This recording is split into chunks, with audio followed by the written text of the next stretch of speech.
ওম অখণ্ড সংহিতা বা শ্রী শ্রী স্বামী স্বরূপানন্দ পরমহংস দেবের উপদেশ বাণী সপ্তম খণ্ড ইহকাল ও পরকাল। অদ্য শ্রী শ্রী বাবানী আকপ্পুর হইতে আসিয়াছেন। শ্রী শ্রী বাবানীর চরণ দর্শন করিতে আসিয়াছেন। কেহ কেহ সাধন উপদেশ সংগ্রহ করিলেন।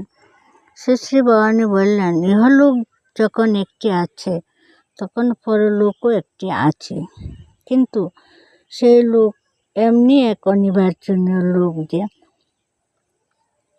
ইহলোকের ভাষায় তাহার বর্ণনা করা সম্ভব হয়নি।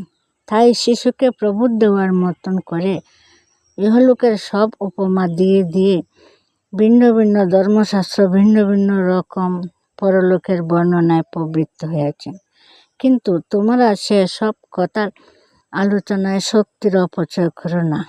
ইহলোকে যে যতটুকু ভালোভাবে চলতে পারো চলো, তারপরে পরলোকে তার নিজের গতি নিজেই দেখে নেবে।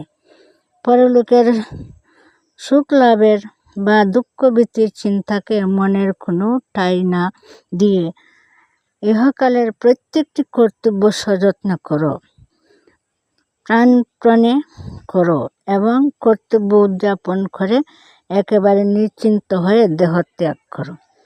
এরপরে যা হওয়া সঙ্গত তাই